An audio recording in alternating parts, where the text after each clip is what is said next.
Ganguly sir के सामने गोपाल और रूपा ने खोल दी है अहाना की सारी सच्चाई। अहाना की पोल पट्टी जानते ही गांगुली सर के उड़े पूरी तरीके से होश। जी हाँ दोस्तों, दंगल टीवी के मोस्ट पॉपुलर टीवी सीरियल बड़े घर की छोटी बहू की कहानी में हमें देखने को मिलने वाला है जबरदस्त धमाका। कहानी की शुरुआत होती है ऑफिस के उस तनावपूर्ण माहौल से जहां बॉस के सामने गोपाल और रूपा ने अहाना की सच्चाई खोल दी है।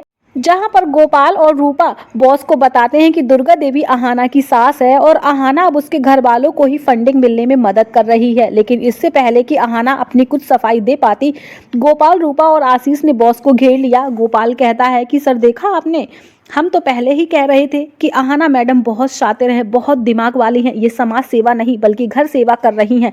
सरकारी पैसा अपने ससुराल वालों की जेब में डालना चाहती हैं। ये सीधा सीधा फ्रॉड है सर, फ्रॉड। रूपा भी आग में घी डालने का काम करती है। हाँ सर, इसने हमसे झूठ बोला, आपसे भी झूठ बोला है। ये अपने पद का फायदा उठा रही है, इसे तो तुरंत टर्मिनेट करना चाहिए। बॉस जो अपनी ईमानदारी के लिए जाने जाते हैं इन तीनों की बातों में आ जाते हैं। उन्हें लगता है कि अहाना ने उनके भरोसे को तोड़ा है।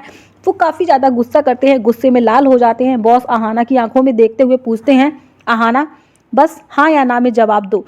जहां पर अहाना बिना डरे बेझिझक सर उठाकर सच कबूल करती है, जी सर वो मेरा परिवार है, लेकिन सर मैंने ये प्रोजेक्ट उनकी गरीबी मिटाने और उनके टैलेंट को दुनिया के सामने लाने के लिए चुना है, रिश्तेदारी निभाने के लिए नहीं। लेकिन तभी ऑफिस के बाहर पुलिस की सायरन की आवाज गूंजती है। बॉस हैरान हो जाते हैं क्योंकि उन्होंने पुलिस को नहीं बुलाया था। तभी गोपाल मुस्कुराता है और कहता है कि सर मैंने पुलिस को बुला लिया है। सरकारी पैसे की चोरी करने की कोशिश करना जुर्म है और ये एक जिम्मेदार नागरिक होने के नाते मैंने अपना फर्ज निभाया है। पुलिस इंस्पेक्टर अंदर आते हैं और कहते हैं कि मिस्टर गांगुली, हमें शिकायत मिली है कि यहाँ फ्रॉड हो रहा है, हमें अहाना जी को गिरफ्तार करना होगा।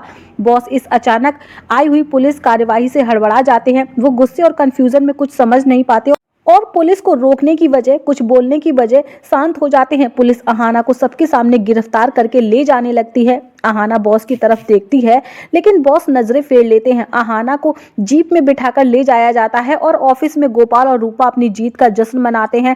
दोनों ही बड़े खुश होते हैं। अहाना के जाने के बाद ऑफिस में सन्नाटा सा छा जाता है, लेकिन बॉस का जमीर उन्हें कचोटने लगता है। वो अपनी टेबल पर रखी उस मिट्टी की मूर्ति को देखते हैं जो अहाना के घर से आई थी। उस मूर्ति की कारीगरी देखकर उन्हें एहसास होता है कि कला झूठ नहीं बोलती।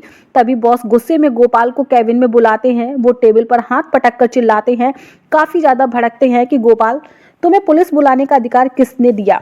मैं इस ऑफिस का बॉस हूँ, तुमने प्रोटोकॉल तोड़ा है। गोपाल हकलाने लगता है। बॉस समझ जाते हैं कि ये न्याय नहीं बल्कि गोपाल की पर्सनल दुश्मनी थी। बॉस को याद आता है कि कैसे दुर्गा देवी और बाकी औरतों ने मेहनत से काम किया था। उन्हें अपनी गलती का एहसास होता है कि उन्होंने एक होनहार कर्मचारी को साजिश का शिकार होने दिया। बॉस एक पल भी बर्बाद नहीं करते और सीधा पुलिस स्टेशन पहुंचते हैं। वहां अहाना एक बेंच पर बैठी होती है, लेकिन उसकी आंखों में अभी भी स्वाभिमान होता है।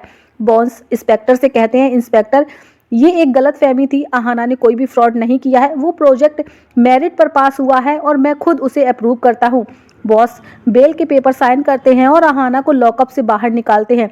स्टेशन के बाहर आकर बॉस हाथ जोड़कर अहाना से माफ़ी मांगते हैं और कहते हैं कि अहाना, मुझसे गलती हो गई, मुझे माफ़ कर दो। मैं उन लोगों के बहकावे में आ गया था, मैंने टैलेंट की जगह रिश्तेदारी देख ली और ये मेरी बहुत बड़ी भूल थी, मैंने बहुत गलत किया। तुम्हारा प्रोजेक्ट पास है। अहाना की आंखों में खुशी के आंसू आ जाते हैं। बॉस उसे वहीं खड़े खड़े लाखों रुपए की फंडिंग का अप्रूवल लेटर थमा देते हैं। शाम को जब अहाना घर पहुंचती है तो घर वाले डरे हुए होते हैं कि कहीं पुलिस का कोई लफड़ा ना हो गया हो, लेकिन अहाना मुस्कुराते हुए अपने बैग से 7 लाख का चेक निकालकर दुर्गा देवी के हाथों में रख देती है। पूरा घर खुशी से झूम उठता है। सभी के चेहरे पर खुशी साफ साफ छलक रही होती है। दुर्गा देवी चेक को माथे से लगाती है। अर्जुन अहाना को गर्व से देखता है। बहुएं कहती हैं कि हमारी छोटी बहू ने तो कमाल कर दिया। घर में मिठाइयां बांटने लगती हैं। ऐसा लगता है कि मानो आज ही असली दिवाली हो। लेकिन इन खुशियों को नजर लगाने वाले कम नहीं। घर की खिड़की के बाहर अंधेरे में खड़ा पोल्टू ये सब देख रहा होता है। उसकी आंखों में जलन साफ साफ झलक रही होती है। वो मन ही मन कहता है कि खुश हो लो अहाना, चेक तो आ गया, लेकिन ये पैसा तेरे काम नहीं आएगा। मैं ऐसा कुछ करूंगा कि ये प्रोजेक्ट शुरू होने से पहले ही कैंसिल हो जाएगा। पोल्टू अब मूर्तियों को नुकसान पहुंचाने या फिर मटेरियल में गड़बड़ करने का प्लान बना रहा है। क्या अहाना पोल्टू की इस नई चाल को रोक पाएगी? क्या प्रोजेक्ट अप्रूवल होने के बाद भी अहाना के हाथ कुछ नहीं लगेगा? तो वहीं क्या गोपाल और रूपा को उसके कर्मों की सजा मिलनी चाहिए? क्या अहाना के खिलाफ इन दोनों ने जो बड़ा षड्यंत्र रचा है उसके बदले में इन्हें नौकरी से निकाल देना चाहिए? क्या कहना चाहेंगे आप? अपनी राय इस वीडियो के कमेंट सेक्शन में हमें ज़रूर बताइएगा। साथ ही सीरियल बड़े घर की छोटी बहू की कहानी से जुड़ी हर एक लेटेस्ट अपडेट पाने के लिए हमारे चैनल अरु एक्सप्लेन को जरूर सब्सक्राइब कर लीजिएगा। फिर मिलती हूँ मैं आपसे अगले एपिसोड के साथ।